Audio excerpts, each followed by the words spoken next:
no, you take notes. You take notes. But you want to find a piece of paper for something.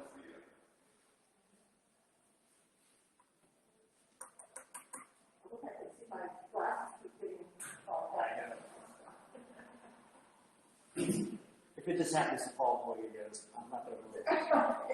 Actually, then I'll be able to see you.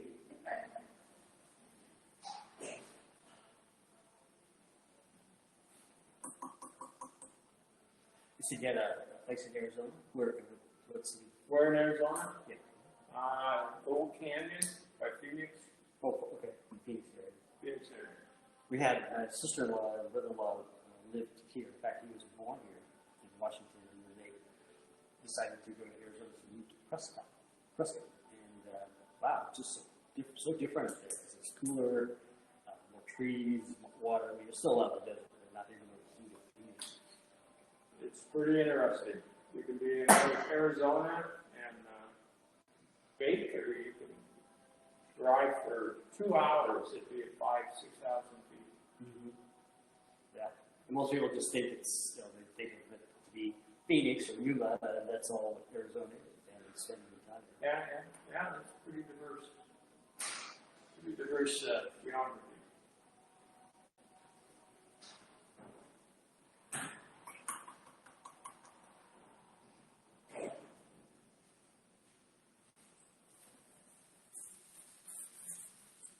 Something else down here also looks good.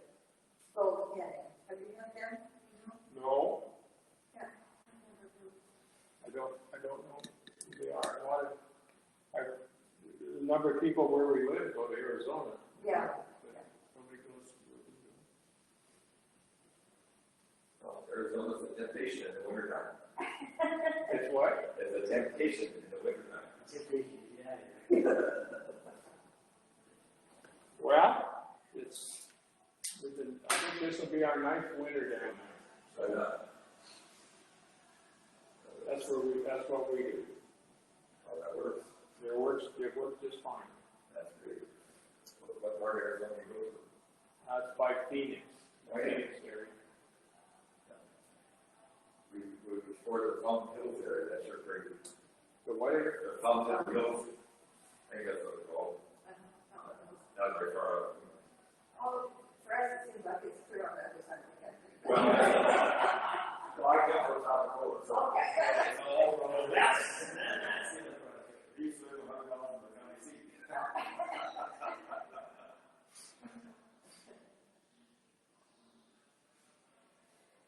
Maybe you go to Sharp South. John, Oh, yes, that could be. I forgot that. Pecker, take the road here. Oh, they had it. But that's, I'm going to Wyoming in August. I'm going to work project there. And see, not CPI, Minnesota.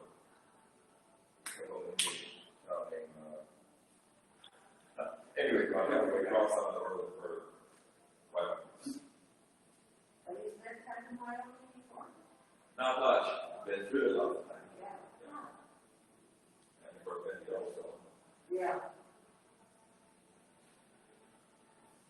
Oh, we used to go to Devil's Tower. We usually got in the North and South Dakota. Okay.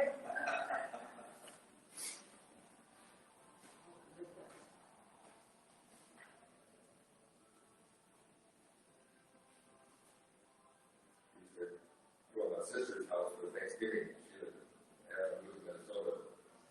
So we find her house for the place. So we leave out of school and try to find her house and be there after Thanksgiving.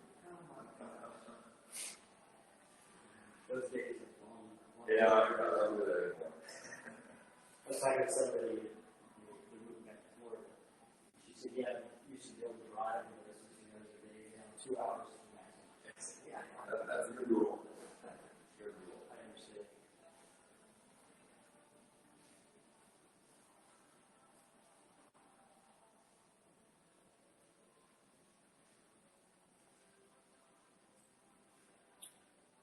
Looked like you came early today.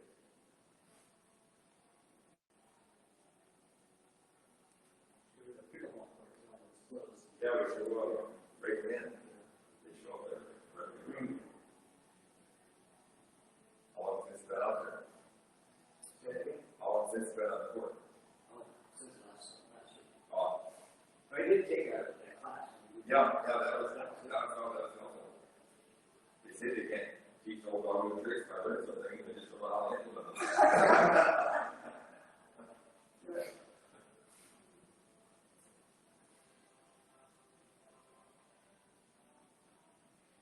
Roger, is there a way to track how many people, like a beautiful day like this, a lot of people probably watch the recording, you know, if Sure. there existed here. Is there a way to track? I think it shows, I haven't done that, I think it does show. Yeah. Yeah. In fact, a couple weeks ago, I was a little better. I tuned in on the cloud. Right. How do you know I'm here? We can see you. Oh. It shows I got 2 people.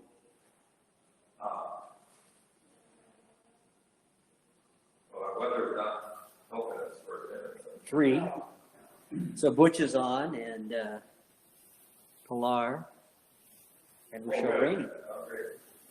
So yeah, there's a way to. So you got to think about Sure.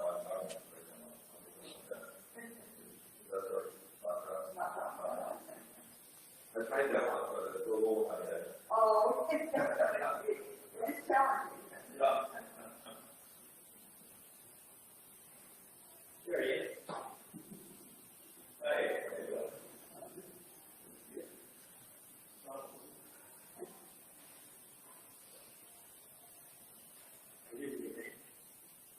Okay.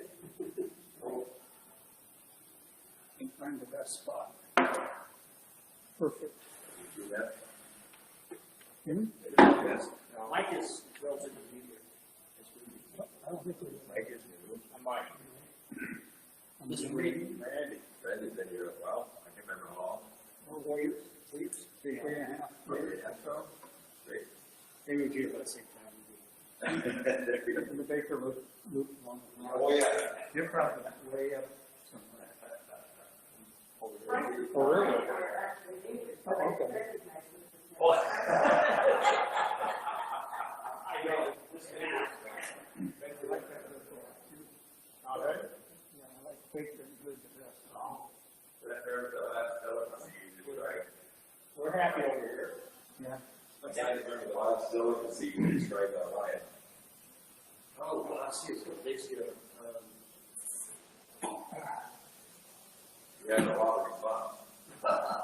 I know. Some people will find a lot to do with. If you're connected to me on Facebook, right, it's calendar and something other. Very good. Oh, really? Sure. That's fun. Well, let's just let that go for one second. Yeah. You tell us that this was tasty edible. Sunday is hard. That's what I was gonna say. We used to have a room at our house, we're baking cookies and it's making me happy.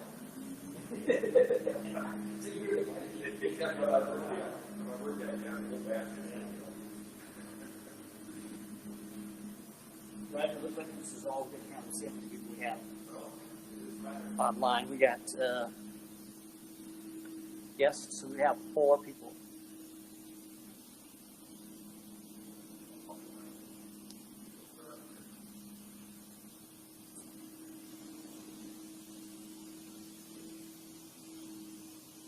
Good morning, everybody. Today we have a real treat. The next week is the Holly Heights Elementary Municipal Century, and so Murray will be here. Those of you that saw that a year or so ago realize that we snagged Stacy, who was here at from the Holly Heights, who is now our phenomenal engineer at the food bank. June 15th, Rochelle Rainey was at the American History.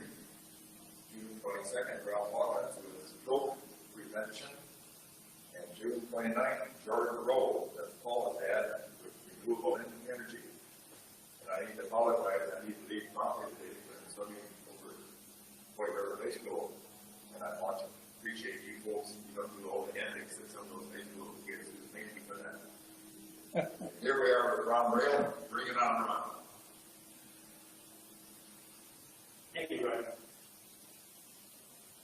It's so good to be here again and have this opportunity to see you and be with you. Last year was quite a year.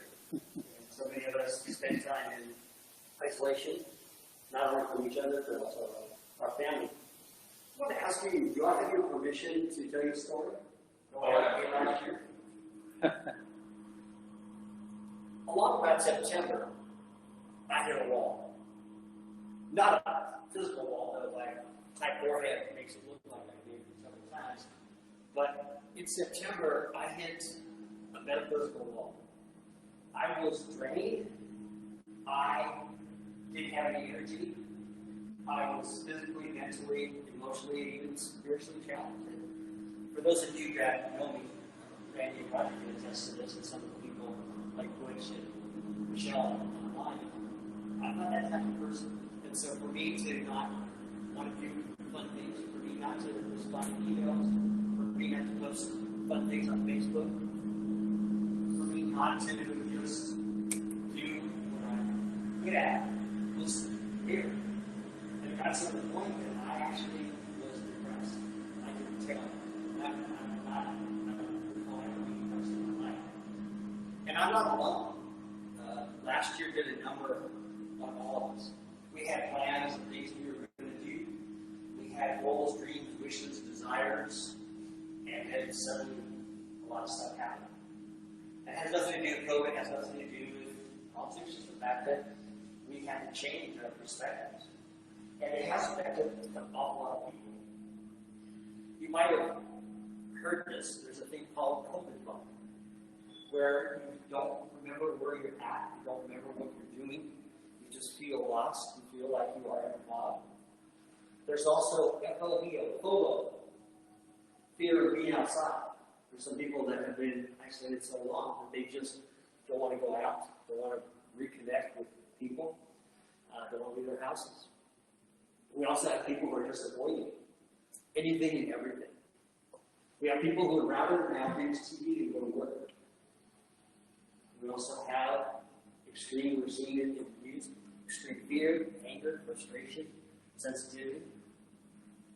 And many of us, I've talked to several of my friends and family members, it feels like we're in that movie Groundhog Day. If you've never seen that movie, the main character wakes up every day and has to relive that same day over and over and over again.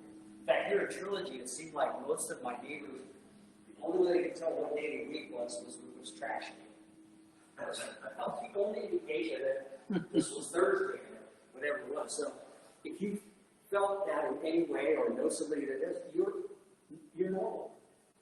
As I said, you did a number of us. And people that study our mental health, our brains, have said that they suspect every person has experienced some sort of trauma. Now they may not recognize it, but these are just symptoms of that trauma. It's going to take a while for us to get past that. What I mean by trauma? Well, these reactions that we see are just an example of it. Now, the good news is that we are returning more to normal, whatever happens. Then we have a chance to connect and be with people and experience some things. I know quite a number of people here in Trilogy that are traveling, taking vacations, having family get together. The even better news is the fact that we are starting to say, okay, we think we've got this, we think we're on top of this, and there's a lot of optimism. The not so good news is that we're entering a new phase, and it's called the COVID era. The COVID era. We've all been through many eras. We were the Eisenhower era, the Kennedy era, the Beatles era, you name it. But for the first time in our lifetime, we're seeing the era, even before we know what it is. And so the experts who study this are saying that the era could last 3, 4, 5, 6 years or longer. And I think we'll be in this as long as people don't address how they're being. They're not talking to others about what's going on. Well, I'm not here to bring you down or anything, because I'm a person of hope, positivity. So what I'm doing today is give you an experience, some opportunities to see 5 different ways that you can get out of this mental fog or this disconnect. That may not be you. I mean, there may be some of you that are here or that are watching that you don't have any of that, and that's fine. But you may know somebody that did. You might have a family member, a friend, a neighbor. So you can use these techniques on yourself, and you can use these techniques with friends and family. They're easy to follow techniques, and I'm glad to share it with you. Because the good news is when we start addressing how we're feeling, our brain can go back to the normal things that it's good at, like dreaming, thinking clearly, thinking strategically, creating, enjoying, being innovative, and most important, being present. One of the things I did is I started meditating. At first it was really hard. And as I do it more and more and more, I can stay in meditation now for about 35 to 40 minutes. And to me it feels like 3 seconds. That's how fast it goes. Being present. So my presentation today is an informal one. It's just an opportunity to give you 5 techniques. Not only give you, but let you explore, let you experience what those are. Now, for those of you that are online, so far I know sort of 5 people, some more. Please get a piece of paper out and a writing instrument because you'll be involved in this as well. And so you can be part of the interactive. Now, nobody's going to see your answer, but I do want you to at least experience what the people in this room are going to experience as well. So the 5 techniques that we're going to take you through are 1, taking a step back, 2, solving an unsolvable problem, 3, listening for understanding to formulate a question, and using questions with that. Number 4, to ask yourself what if questions. And number 5 is to look out at the horizon. So let's do the first one, taking a step back. So you each have a piece of paper, and again, those of you on the online audience, if you just grab that piece of paper, and all I want you to do is to put 9 dots on a piece of paper. Sort of like you're going to make a box and then put 1 in the middle. Doesn't have to be perfect, just put 9 dots on there together. Right, you can see that? Take a minute to make that happen. Again, those of you that are online, thank you for being here. Just on a piece of paper, put those dots on it.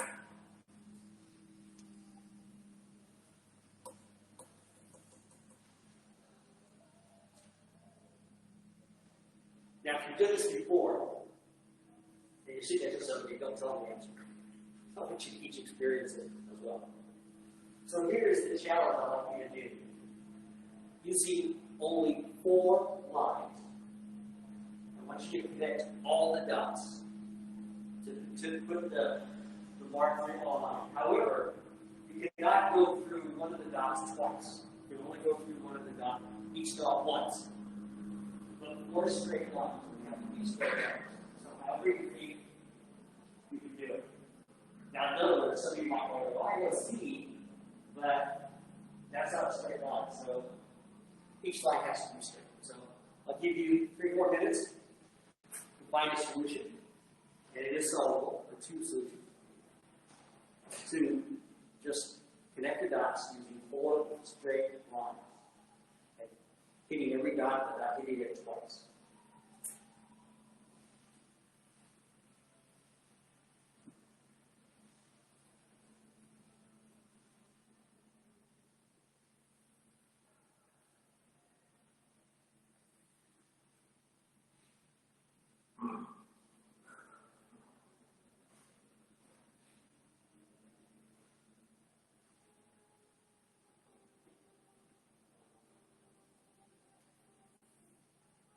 It is possible. Yes, it is possible.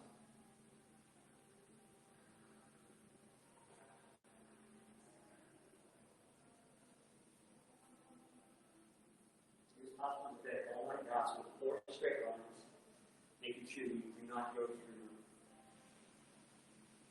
a dot twice.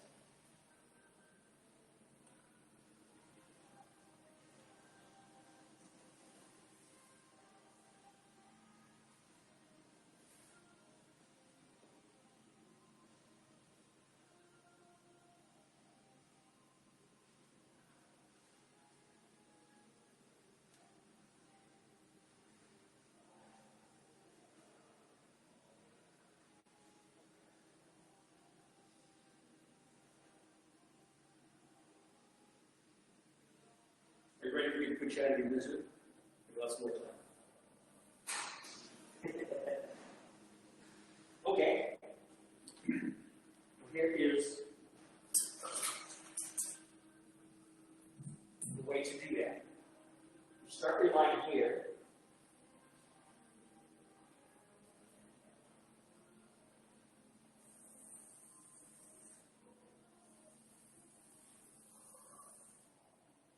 Goes up over here.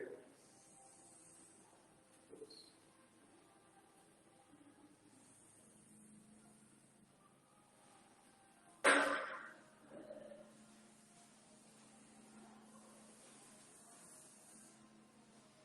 They have 4 straight lines. 1, 2, 3, 4. Make it look easy. Yeah, make it look easy. We probably heard the expression, think outside the box. Some people believe this is where this terminology came from. Because what happens is that we tend to think in patterns. One of the patterns is that there is this imaginary box, and we can't go outside of it. But the solution means we have to go outside of the box. And so, the first time I experienced it, I didn't get it, didn't figure it out. So we showed them, oh, I see. Well, you never said I could go outside of a box. Well, I never said you couldn't. We put ourselves inside a box with our rules, our ways of thinking. And so that has contributed to some of that brain fog, that unwillingness to expand ourselves. So it is possible. So again, this is another thing that you can just sit down with a friend who's experiencing some brain fog or just has a hard time moving past what happened and sit down with them and ask them to do it. And then explain, well, what I'm hearing from you or what I've seen from you doing is you're stuck in a spot, you're stuck in 2020, you're stuck in thinking that you can't go out and enjoy life or whatever that is. So that's one of the techniques, is find ways to think outside the box. Now that's become such a trite term, but at least you now know the history of it, where it came from. Now there's another way, and I know Randy, if you would love to know the other one, I don't have it specifically. But Randy, if you make these really large, and so as you draw the line, you hit like the top of this, the middle of this, and then that. And so you do that. I don't know. You can go online and find it, but it was really, nice. And so there's a way with a ruler you can get 3 lines and still go up in the angle. So again, my first technique, as to help you, is to take a step back. And I prefer the term color outside the lines rather than think outside the box. In fact, I got in trouble in first grade. I got an F in art because my teacher would always write on my report card, Ronald cannot color inside the lines. That's been my whole life. Never inside the lines. All right, the second technique is to solve an unsolvable problem. We always believe that there is a solution for every problem, and many of us have lived our lives that way. But sometimes there is a challenge that if we look at it, there are some answers, though they may not necessarily be pure. That's what you're going to do in the second one. So turn your piece of paper over to the other side. And again, those of you that are joining us online, take a piece of paper, get a second piece of paper. And so you're not going to draw what I have here, you're going to draw something else. Well, let me give you the context for it. So this is a person who still has COVID hair, as not a barber or a musician yet.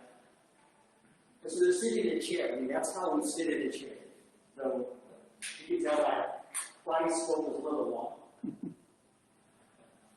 And so we sit that way because our knees bend this way. So that's how the chair is designed. What I'd like you to do in the next 5 minutes is to draw what you think a chair would look like, assuming our legs get the other way. So instead of this piece going this way, our knees are reversed, and so they go this way. I want you to design what you think would be a chair. And there's no wrong answers.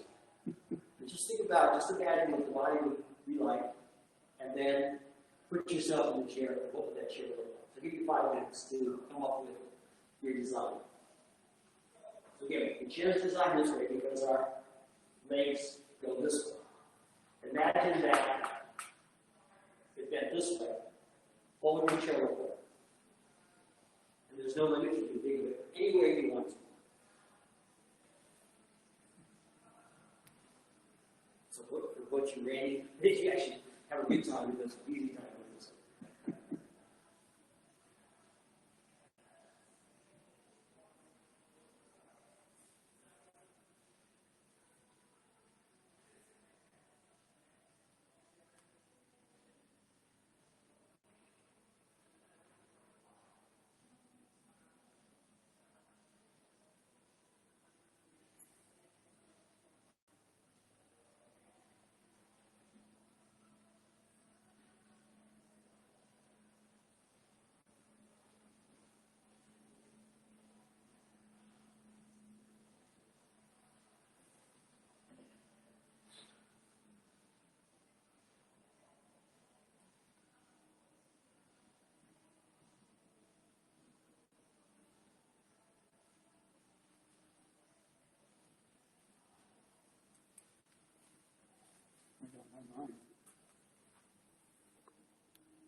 That's a start.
You here think they have an answer Oh, or solution?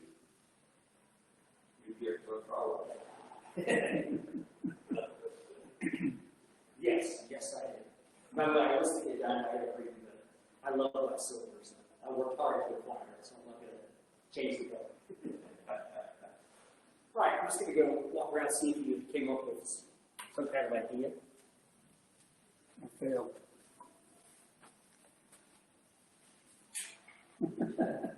You got Piece of it.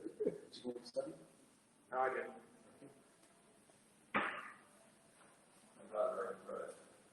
I think it's very good pay money. Yeah.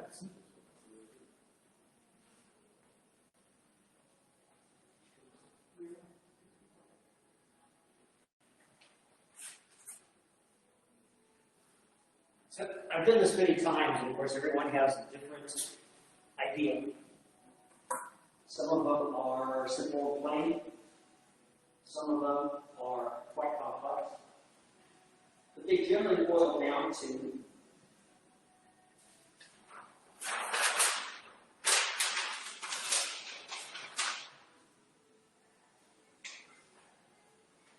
starting with the basic chair, and then the seat for a rear end.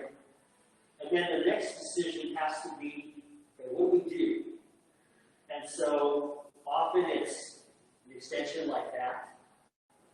Of course, you can put it on the ground or have chairs. And so usually the variation is that whether this is rigid or it swivels in, but that's probably what we would do. I see some people just basically do a couch with maybe just a little bump here for the rest of the ankles on. Now, Rogers did a really interesting one, and that's why I want to share this one. Because there is no right answer to it, it doesn't exist. So Roger came up with one.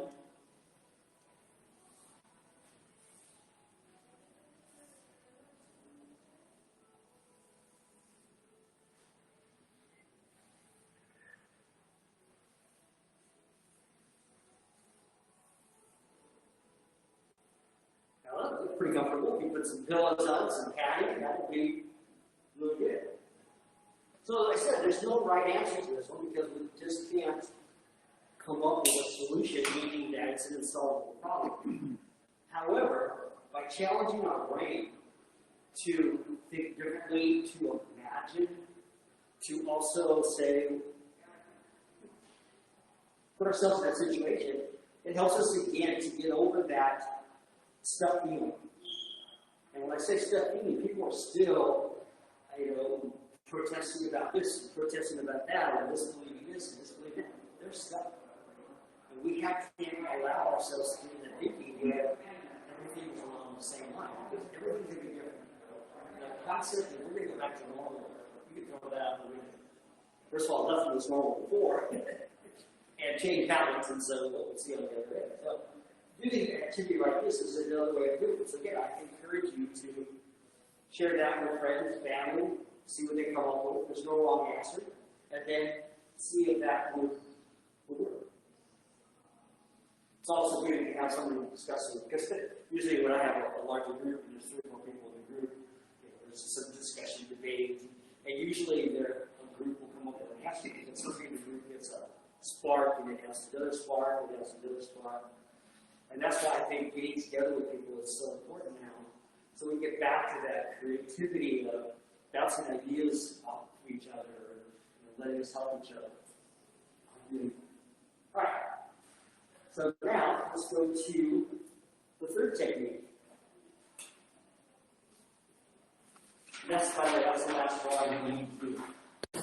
Now this next one requires you to do some very active listening. And active listening means that you listen before you respond. We're so used to, let's say, Randy started to tell me a story, and they're asking me a question, and about halfway through, I'm ready to give the answer. And that doesn't really serve communication. It also shortcuts our brain, because if we don't hear everything, maybe the response is going to be way different, or maybe we need to ask a question. So this third activity is going to help us to get rid of that brain fog, is listening for understanding, and then formulating a good question, insightful question. So what I'm going to do is I'm going to give you 3 scenarios. I'm going to give you the backstory, and then I want you to ask me a question about the scenario so we can figure out what really went on. In other words, I'm going to give you just enough information that's going to paint a picture in your mind, and then you're going to ask me questions that I can only answer yes or no. And then eventually, if you listen to all the questions, we will come up with we'll know what the story is. So the first one is easy. You walk into a house, and Fred and Wilma are dead on the floor. Around them is water and glass. What happened? I can say it again. You walk into a room. On the floor, dead, are Fred and Wilma. Just there. Next to them is water and glass. What's the story? So who'd like to ask me the first question? Yes? How much water is there? Just quite a bit. I mean, not like a bathtub full, but just enough water to be significant. Okay, now we know there's quite a bit of water involved. Is the water hot or cold?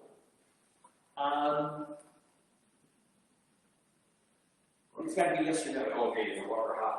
No. Go ahead, the next question. Is the water cold? Yes. So you're looking for, especially guest answers for it. That's what you're doing. Guess what? So you said the question was what happened? What happened with what? So I'm trying to phrase a yes/no question with what happened is where did water come from? Why are they dead? Where's the house? I don't understand the question. All right. What So happened? a question you could ask me was, is this in the bedroom? That'd be a question. Because you said, where did this happen? All right, so if you ask me a question, did this happen in the bedroom? I can answer yes or no. So let's say you asked me that question, and I would say, that's not that question doesn't So pertain. you said what happened. So my question will be, are you asking what happened in terms of why are they dead? Yes. So the question is why are they dead? I can't have to answer yes or no. So Okay. what's the question you would formulate that would relate to that? Randy, can you think of a question?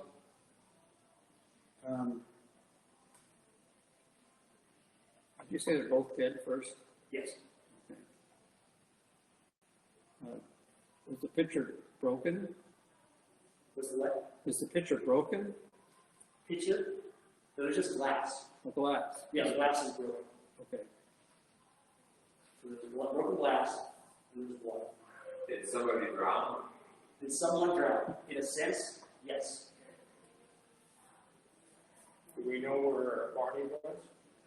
We know where what? Barney. I like that.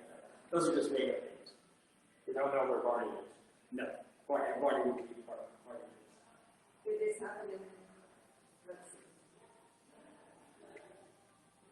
Was the kitchen involved? No. The room, it doesn't really matter. It's somewhere in the house, just the room in the house. Okay, think about, somebody asked a question about suffocation. Water. What does that call for water? Did someone choke? Did someone check? And yet they suffocate. So think about suffocation of water. Did Fred die first?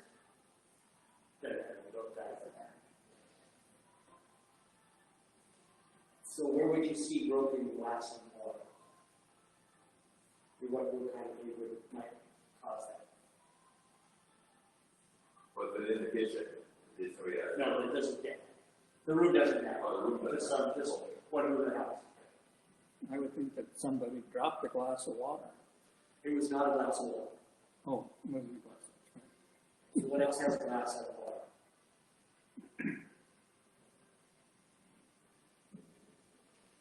What if I Fish tank. say that again? Was it a fish tank? Yes. So what is the story? Just for that question, what is the story? The fish tank fell over, and the two fish suffocated, didn't have the air or the water. So that's what it is. All it takes is one question like that. All right, and here's the second one. Tom, again, this is a made-up name, has nothing to do with the character. Tom walks into a bar. The barman holds up a gun and points it at Tom. Tom says, "Thank you," smiles, and leaves. So I'll repeat again. Tom walks into a bar. The barman pulls out a gun, points it at Tom. Tom says, "Thank you," smiles, and leaves. Again, ask me a question. What's a barman? The bartender. Bartender. So the bartender, bar person. Was the gun fired? Say that again? Was the gun fired? No. Are there other people in the bar? No. Did the two know each other? No. Now you're getting extremely asking good questions.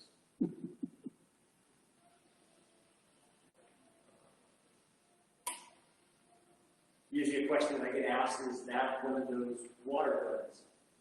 The answer is no. So follow-up question is, was that a real gun? Yes.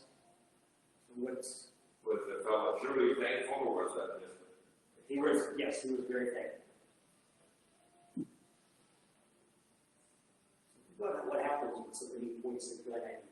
It's likely a real pistol. It is today that guns get fired. But when we know it's not that. Usually you'd raise your hands. He didn't raise his hands, he didn't need to raise it. So again, think about what happens when somebody points a gun at you. What's your reaction? Fear. Okay. And So maybe Tom was getting ready to rob the bar, and when the gun came out, he turned around and left and was thankful that he didn't do the robbery. okay, so the question is, Tom there to rob? No. So I like the way you're doing it. I'll turn it into a question. So why, if you're scared and suddenly you're very happy that you are scared, think about that. Go down that track.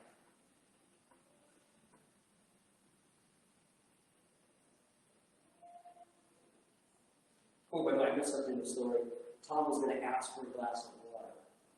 And instead, Barney had to pull the gun. So why would you need water?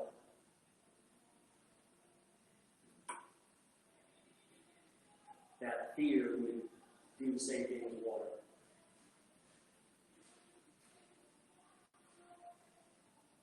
So the story is about Tom on the water.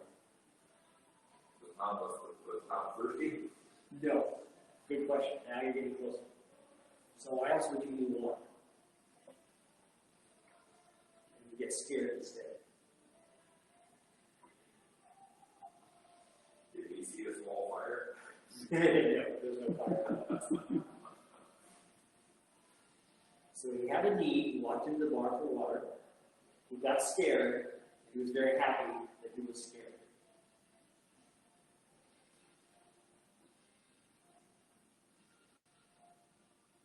Have you ever had a bout of something you needed water and you were thirsty? Put out a fire. Put out a fire. Something physical to you. Did he want the water to calm himself? No. Getting close. Did he need water to take some medicine? No. Getting close.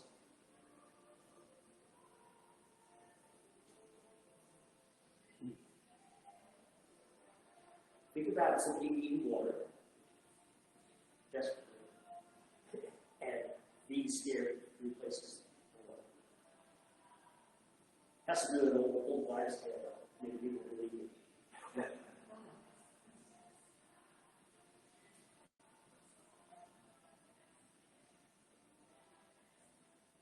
All right, here we go. Yeah. Tom had hiccups. And usually when you drink a glass of water, it goes away, or you get scared. You hold your breath. That happens. Now this last one should be really easy. Let's see, what's his other good name? Ron was heading to home, but he's scared to go there because there is a man there with a mask holding something. So Ron is heading home. In front of home is a man with a mask holding something. And so Ron is afraid to go home. Start asking me questions. Ron had a mask. No. Oh. The person in front of home has a mask. Oh. Did Ron get a phone call telling him this was going on? No. Was Ron a police officer? No.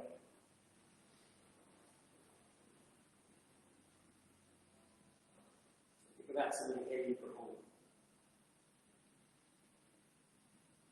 Was Ron late getting home? No. We focus on the mask, we focus on what the person is holding, we focus on Ron heading home.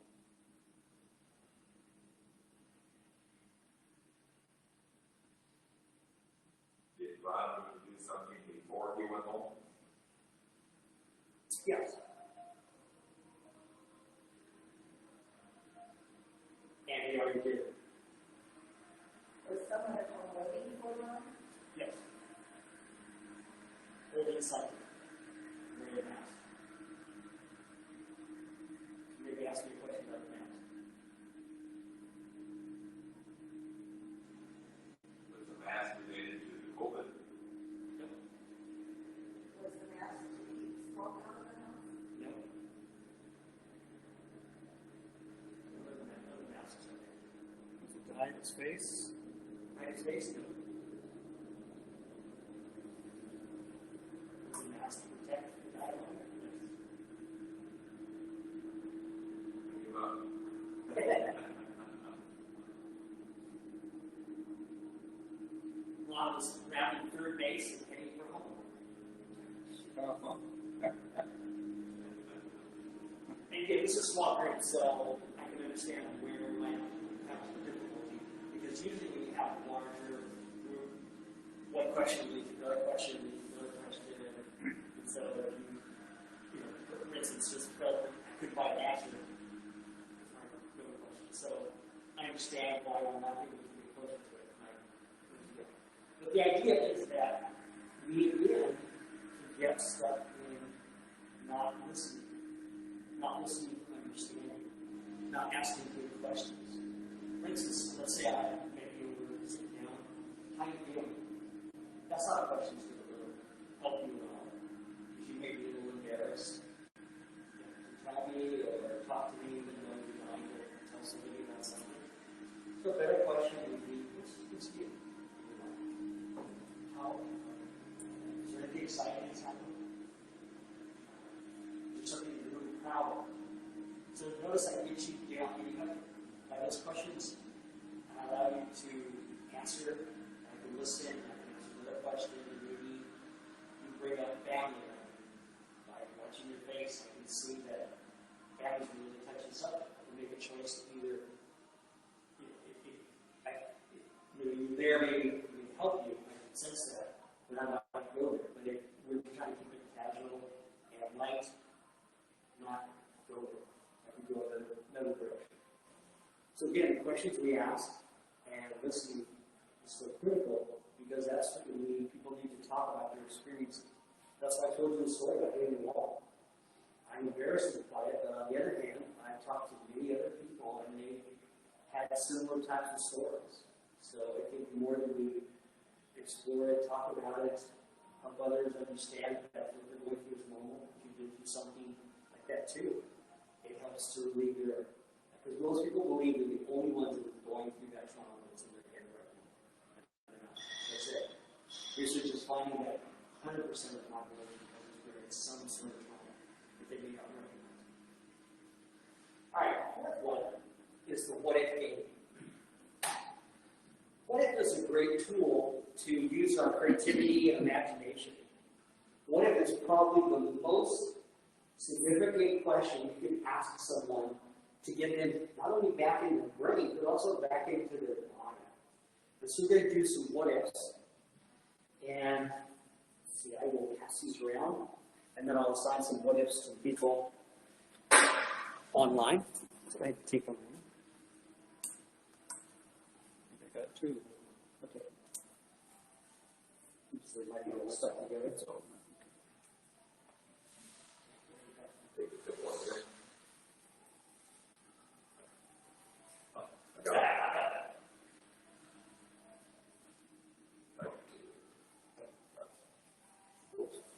Those double.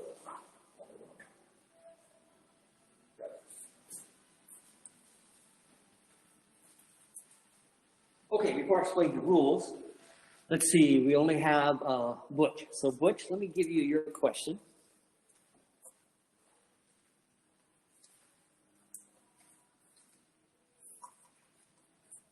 So let me explain it, and then I'll give Bush his question.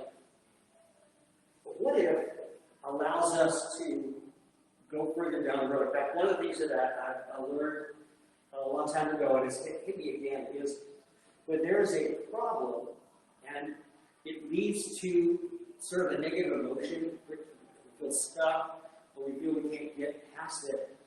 If we keep hitting the problem from this direction, we'll never get to a solution. One of the best ways to find a solution in a problem is to go further down the road over here. So let's say this is a problem, and it's just stopping me. But if I can put myself past the problem, I look back this way, I can see the solution. I can see new things, new dimensions of that. So what if there's a great question for that? And so let me give you an example of what if would look like.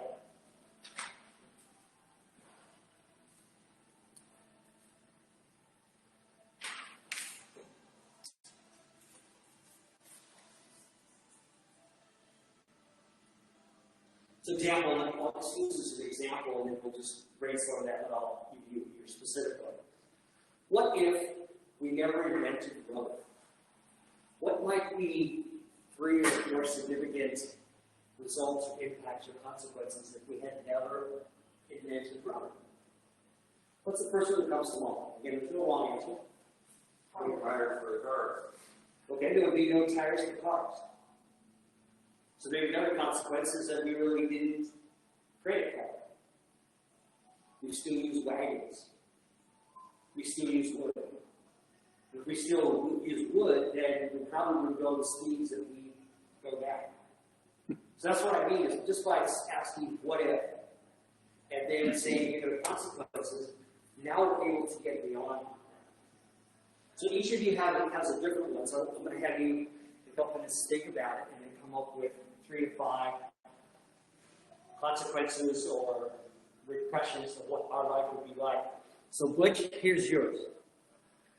What if water was more expensive than gasoline and all other fossil fuels? Again, Butch, I'll ask you the question. What if water was more expensive than gasoline and all other fossil fuels? Okay. So each of you have yours. Just think about it for a few minutes. If you're taking notes or mentally, I'm going to come up with 3 to 5 consequences. There's no wrong answer. I just want to have you use your brain, get a perspective. That scenario were true that I gave you, what would be some consequences about what our life would be like?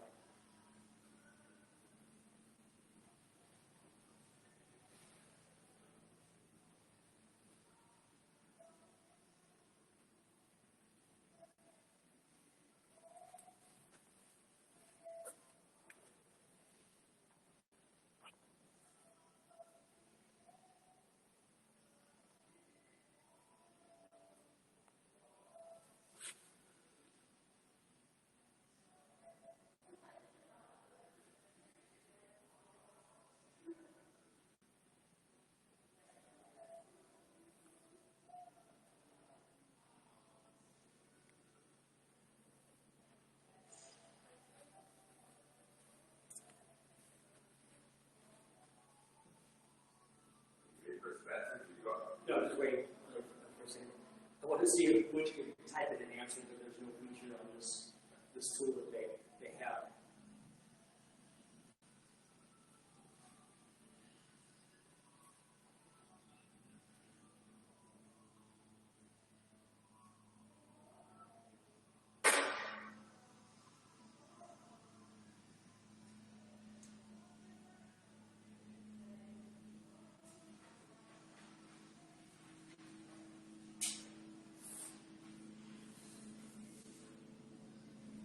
So let's say that I quit and I'm thinking about that question, what if water was more expensive?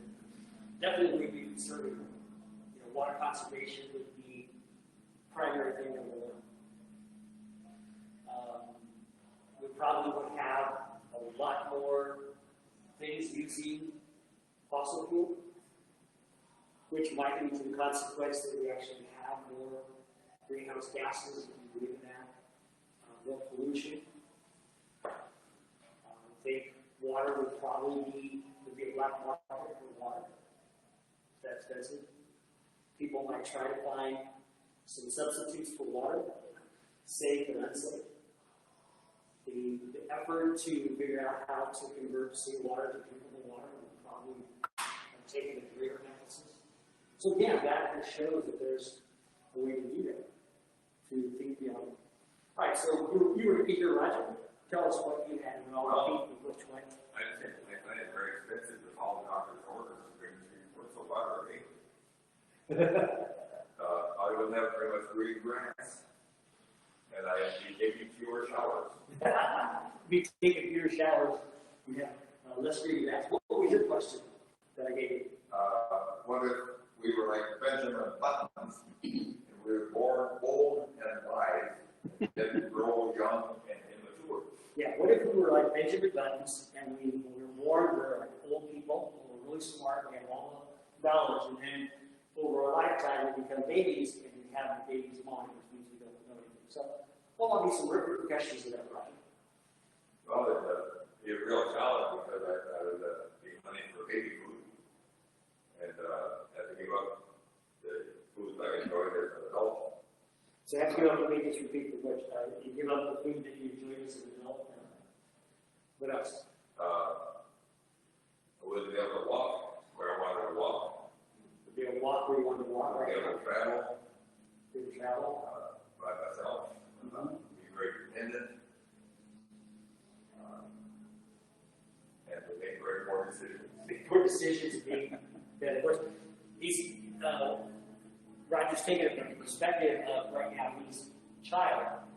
But also think about when you were a baby, you used so much, what might be some of the repercussions of that? You know, like the first 2 years, you were just smart and wise. How might that affect you?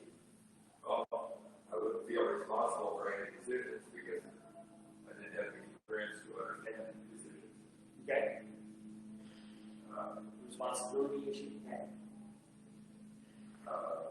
What about handing down simple as handing down clothes? Handing down clothes. You know, the clothes you wear are much bigger and they get smaller and smaller and smaller. So you might be saving money on buying clothes. Who knows?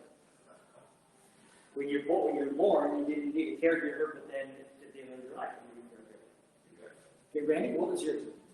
Mine was, what if our hands were parallel instead of opposite? Yeah, I forgot to explain that. So when I asked the question, what if your hands were parallel or opposite, I can demonstrate for you.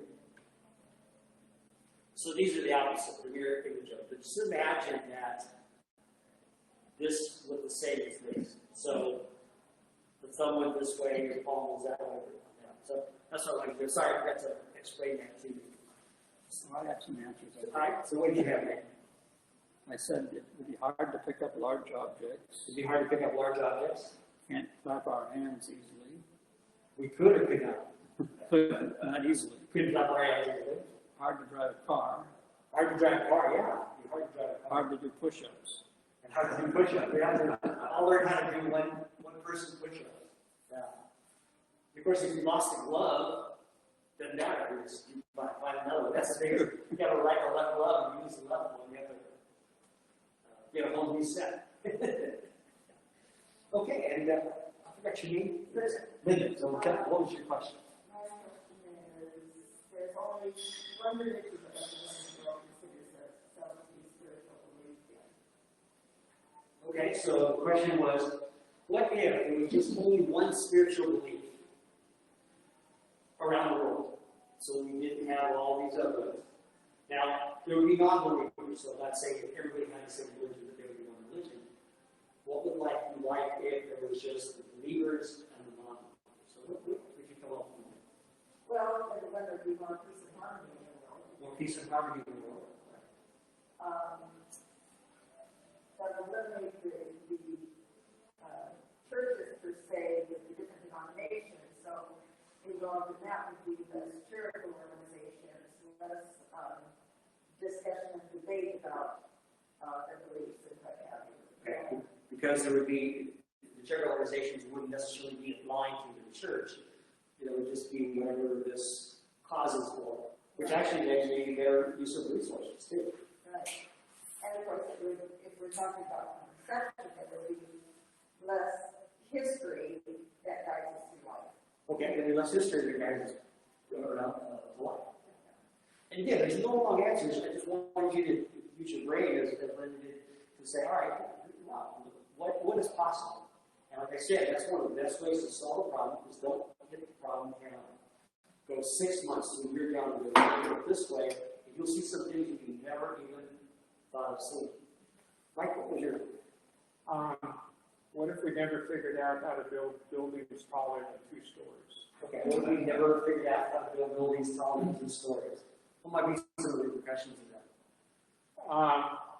That would actually be pretty major.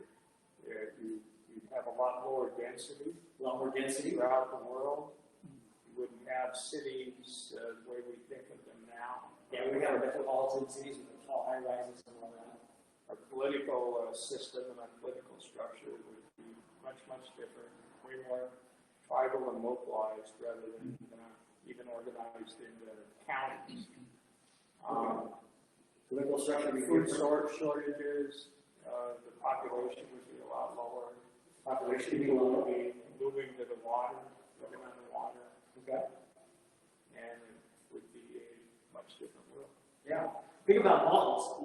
Most malls are spread out. Every area would be spread out.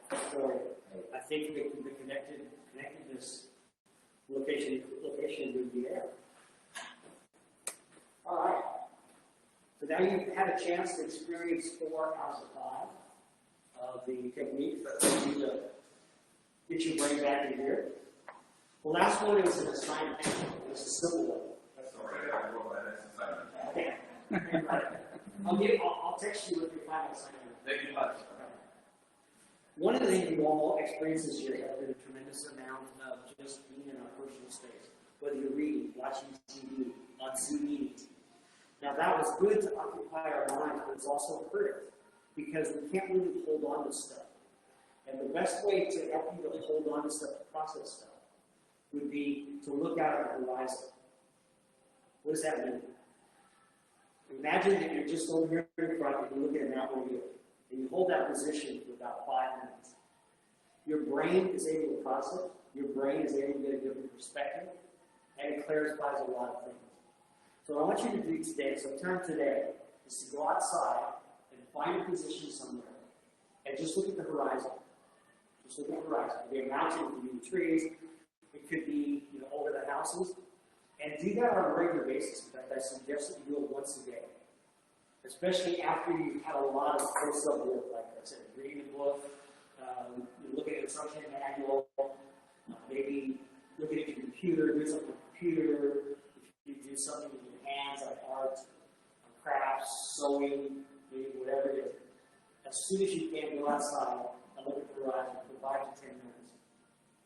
When you go for a walk, and many of you do go for walks on a basis, try to, if you go by yourself, that's easy to do. Just don't look at the ground. Just go very slow, look at the horizon. If you're with somebody, just ask them to be quiet. The 2 of you just be together, quiet, and just focus on the horizon. And you'd be surprised at how much more you can process information and retain it. One of the reasons we can't retain stuff is we don't allow ourselves time to process. We just learn, we just learn, we just learn, we just learn, we just learn. And our brain needs space to process. And that's the best way to do it, is just grab the horizon. One of the things that we're blessed here in Holly Trilogy is we got so many horizons. Even on a crappy day, where it might be cold and cloudy, looking at the horizon of those clouds. So hopefully you had some fun. Hopefully you learned a few techniques and some things that you can share with your friends, family, and that you then start feeling much better mentally. I hate for you to continue to be a mom over the next couple of months. So thank you for your time. It's been a pleasure. Thank you, Rael. You can't just engage both. You get welcome to the community. Thank you. Thank you again. All.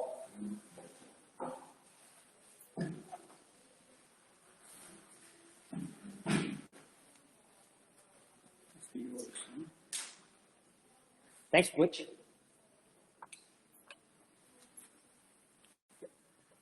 Hey, thanks for being here. Yeah. You didn't have to work too hard. I like to come to all these things. Sounds good.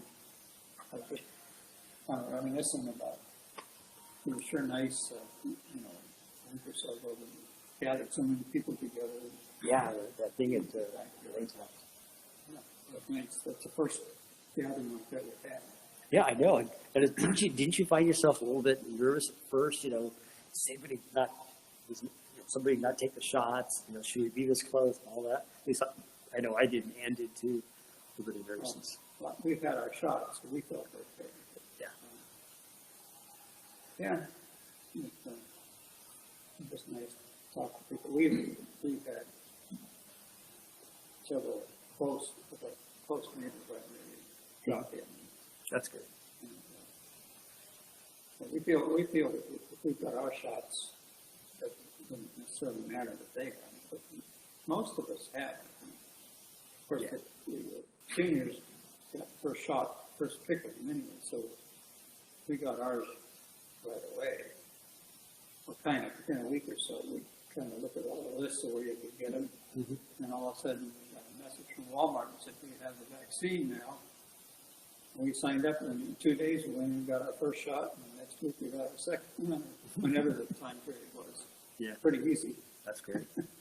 We got the Pfizer.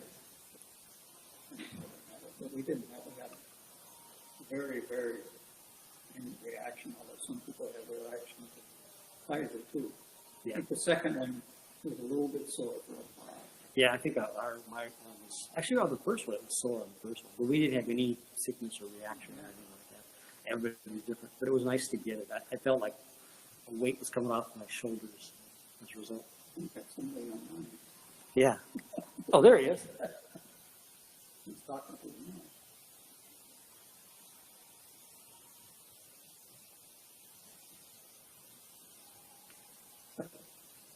We can't hear you, Butch. Let me see if I can.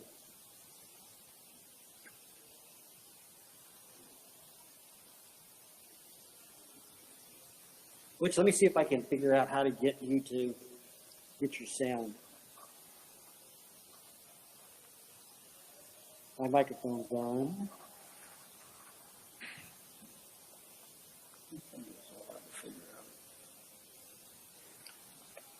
We might have the volume so low.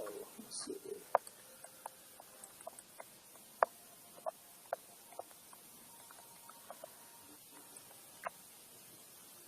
Can't figure out, Butch. I'm not sure how to get you. Okay. Hey, text me. Maybe we can exchange thoughts on the text. You have my telephone number? Let me give it to you. 425-802-3634. But yeah, you do have my telephone number. So I'd love to chat with you and see how things are doing with you. Right. Talk to you.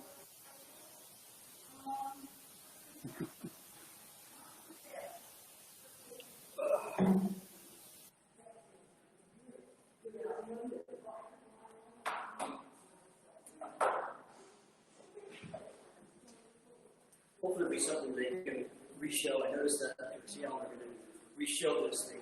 Yeah, I think that's pretty handy.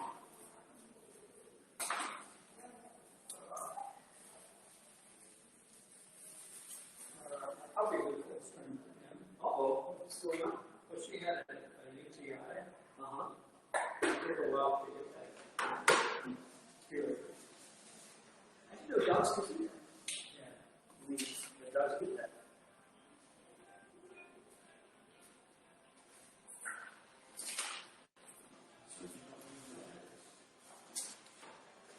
Happy old like him. Other than that, it was tough. If they're not in my mail thing, they don't leave a message.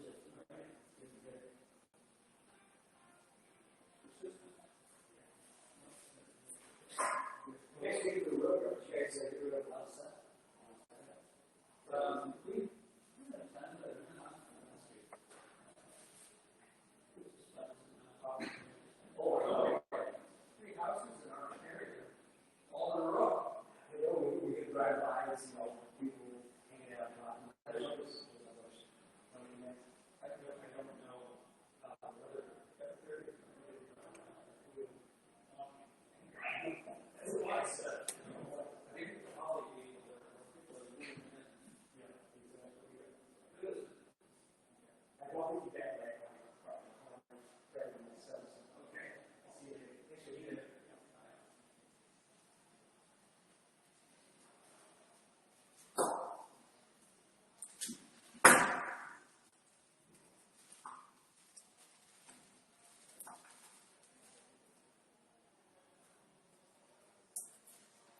Thank you.